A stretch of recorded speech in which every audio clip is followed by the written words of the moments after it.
Hey YouTube, how's it going? It's Adam here with another video. This one is designed to help you, hopefully help you, answer some questions, demystify some things about buying land, unorganized land, which exists in Canada in several different names, and the realities of living remotely. If you don't know my story, really briefly, I bought land in 2016. I built a cabin. I didn't do a single YouTube video about it. I just wanted to go do it. I actually wanted to get away from all this stuff. I didn't want a camera in my face. I didn't want any of that. So I just went off grid. I ended up selling that cabin because I got robbed. And I'm actually going to get into that story in this video because that is a reality of living remote. You have to know this if you're thinking about it. Most people don't do this. I myself am not a carpenter. I am not a tradesperson. I'm not a plumber. I'm not an electrician. When I built my cabin, I learned all those things. I'm still no expert, but I'm very familiar with the process now. Like, too familiar with the process. Like, I set up my own breaker panel. I built the cabin. I had help, but I did it. I was there for every step of the way. And a lot of it I ended up doing on my own in the end, because in remote areas, there's not too many people that are gonna help you out. Anyways, here we go. Let's dive in. Buying land. So, first of all, cash is king. If you have the cash, it's better just to buy the land with cash because it's going to save you some headaches and red tape and all the craziness that goes along with buying vacant land that banks and credit unions like to get into. So cash is number one. It's just easier that way. And the beauty is, if you're buying vacant land, it's a lot cheaper than buying a house. Like, you could go buy an acre somewhere in Canada right now for like 10,000 bucks, And 10,000 bucks, yeah, it's a lot of money on one hand, but at the same time, once you have worked enough, you can start to save money. And if you get your life together a little bit, you can save 10,000 bucks. I think anyone can. So anyways, that's just kind of a ballpark. But, I paid cash for my land, but there are other ways. So the other ways to do it are credit unions. So there are, in small areas in Ontario and in Canada, there's, local credit unions that will mortgage the land for you, but there's stipulations. Usually it's a higher interest rate. Usually it's a shorter term loan. And usually you have to have more money down than a house. And I've even heard of, like, you have to be within a certain distance from the actual credit union itself, your piece of land. And there's a possibility they could come check on you. And there might even be construction regulations in there as well. So there's all kinds of little rules about this. It's not very straightforward, but it is possible to get a credit union to finance buying vacant land. It's important to note that big banks will not finance your vacant land for you. They won't even finance an off-grid property. When I went to sell my place, the person who ended up buying it had to just have the cash or the credit union set up or some kind of big line of credit if you're super financially savvy, or if you want to put it on your credit card, risky business, but whatever. Anyways, when I went to sell mine, they needed the cash. So that's how they bought it. But banks won't, if it doesn't have a septic tank, if it doesn't have a well, if it doesn't have a hydro pole. There's all these things. If it's an outhouse, banks are just like, no, you need the cash.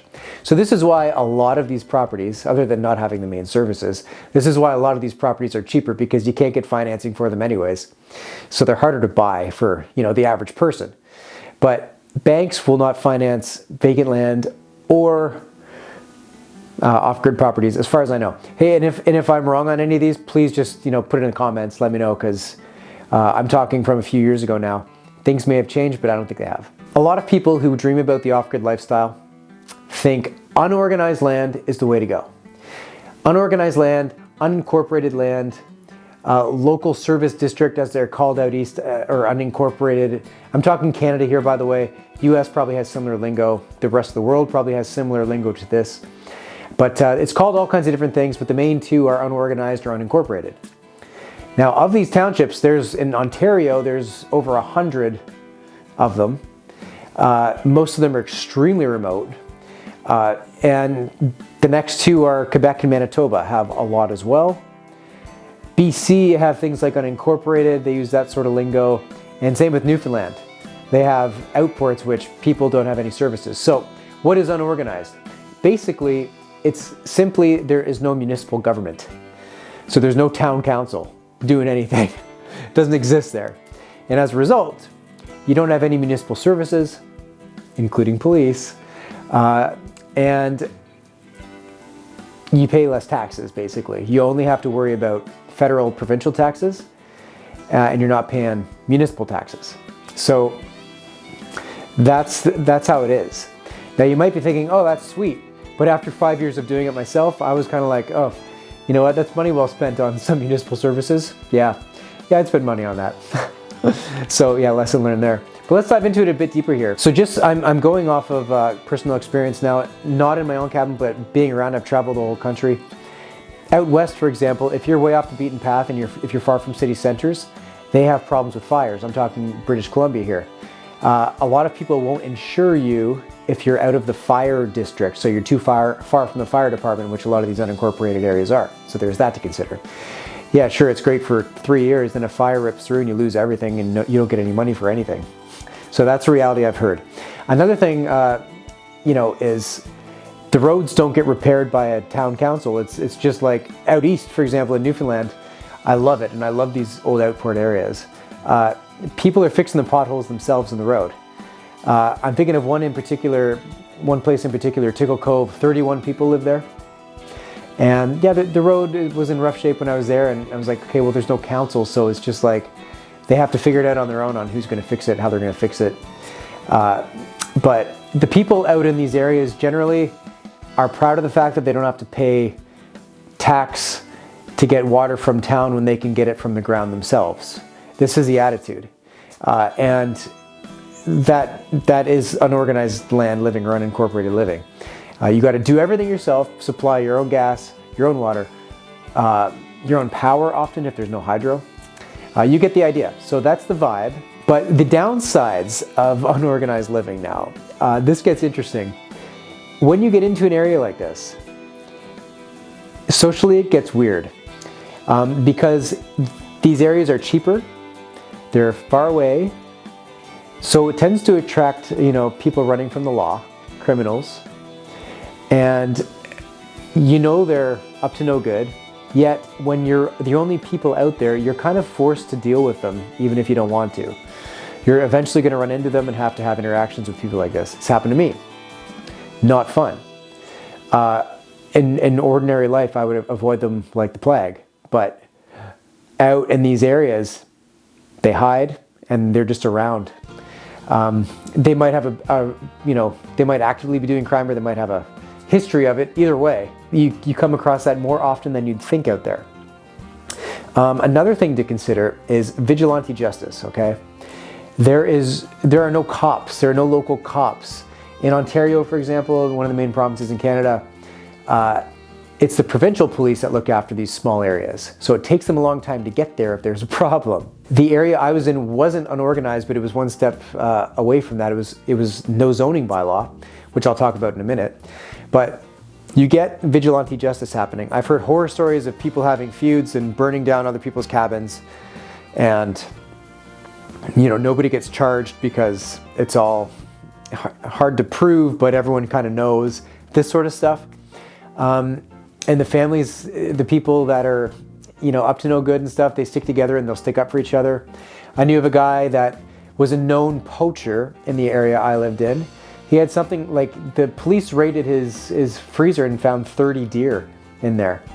Yet he always seemed to get away with everything somehow. So he was always back again the next year doing the same thing. And he was connected to all kinds of people. And, they just seemed to get away with everything because of the lack of cops around and the lack of enforcement. So it's a very real thing. I got robbed at my cabin. I ended up hiring the wrong guys to help me out when I was in the thick of my build. I needed people with ATVs. I didn't have ATVs when I built my cabin. I just lugged the logs around with straps and stuff. So eventually when I got to the big logs, I needed some people with ATVs and they helped me. But they started extorting me after that. You know, I paid them, and then we kind of agreed to a work trade, and then they said, no, we want money. I'd pay them, and then, oh, we need more money. It kept becoming this thing. And I eventually just said no. And then the next thing I know, I'm robbed. And I know exactly who did it, of course. And the cops came and they ended up figuring it out, but they just gave them a slap on the wrist, and they're still around. They're still there right now, doing the same thing. One guy lived up the road from me, was in jail every weekend, you know, serving some kind of sentence. And this wasn't even the guy that I hired to help me out. So like, that's the vibe in a lot of these areas. People are away from society, running from the law, and when there's no cops, they tend to just be their own police, and they'll deal with problems on their own. Like in my case, they thought that I really wronged them, so they just dealt with it on their own and robbed me. And I never got any of the money back for that, you know, by the way, because my cabin was under construction and uninsured, and I was just DIYing the whole thing, so I didn't know, you know. So like, that is a reality of unorganized areas. And when you get really remote, you have to consider, you want all this freedom, but everyone else wants their freedom too. Freedom for me might mean, oh, I'm out in the quiet, I don't want any noise, I just want, you know, the birds and the wind in the trees. And then the guy down the road, freedom to him is shooting guns off, running ATVs, and, you know, running a snowmobile as fast as possible all winter long, chainsawing every day. And this is a true story, by the way, or a very typical scenario, I should say. Freedom for a lot of people might mean, oh, I want to have 5 dogs outside and I want them to bark all day long because no one can tell me what to do out here, and I don't care what those dogs do, it doesn't bother me. Me, free, free, free. You see, so if you get people like that around you, and that's, you never know who you're going to get around you, and especially in areas where it's cheaper. So here's another point. Because the areas are cheaper, you get people who are poor, or like more poor, living out there. Nothing wrong with more poor people. I've been one most of my life, you know, but you just get a lot of substance abuse problems come with this sort of, these sorts of people. And, you know, and in my case, again, I got robbed. It's petty thievery and all that stuff. So you get the vibe. This is a reality of unorganized areas, and the reality doesn't hit you until you're actually out there. Like, I could talk about it until I'm blue in the face here, but until you're actually out there, and then the whole world disappears and all that's around you are these people now, and unfortunately, say you get some bad people around you, your reality and your mind shifts very quickly. It's intense. So, and it becomes very real. We are byproducts of our environment, and if our environment happens to be people who aren't our cup of tea, it has an effect on you. And for me, it just brought me down because I just knew they were close by. Just the fact knowing they were close by brought me down. And anyway, so that's like, and because there's not other people around to kind of dilute the population, it's all who's there in some cases, it feels like it's way bigger than it actually is. So it's a crazy thing that happens in remote living situations that you should know about if you're thinking about doing this.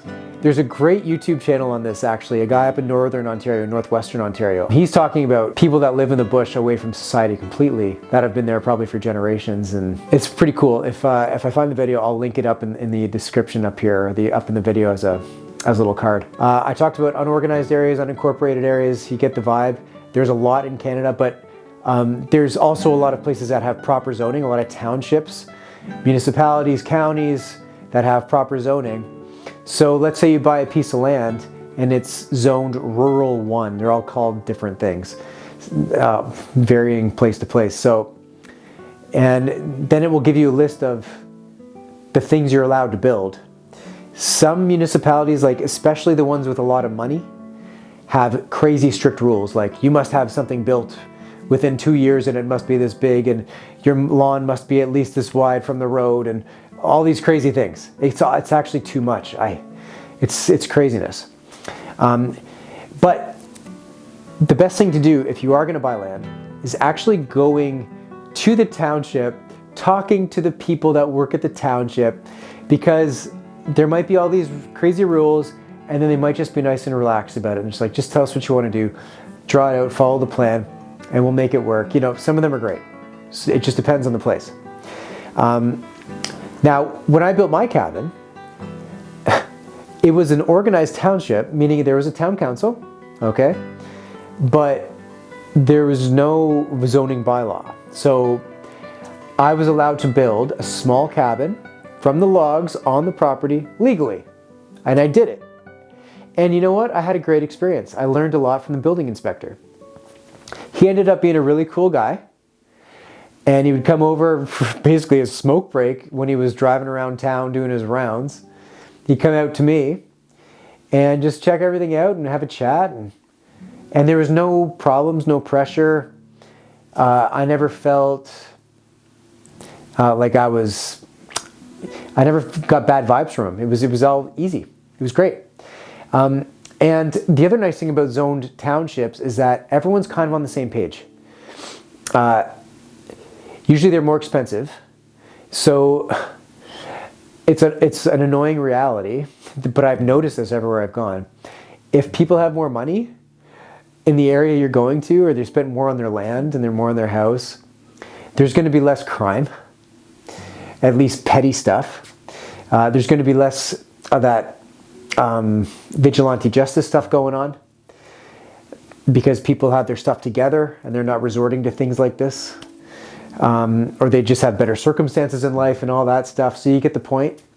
But there's just less of those issues to deal with. But it is more expensive. It's more expensive to live in a zoned township, and there's more rules.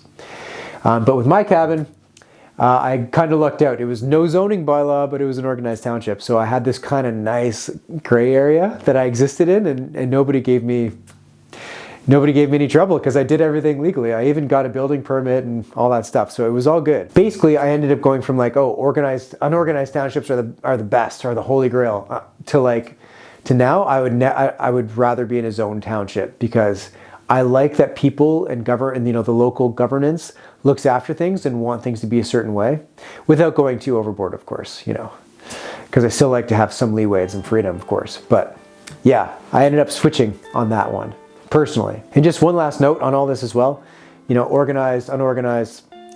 A lot of people buy land that you can only build a cabin on. There in Ontario and a lot of places it's called a hunt camp. And it can be a certain size. I think it's 160 square feet now in Ontario, and it varies province to province in Canada. It varies state to state, I'm sure, in the US. And you're allowed to just go build a cabin. Look into it a bit deeper, but some people do that. They'll just buy the cheap land that's remote just so they could have a cabin.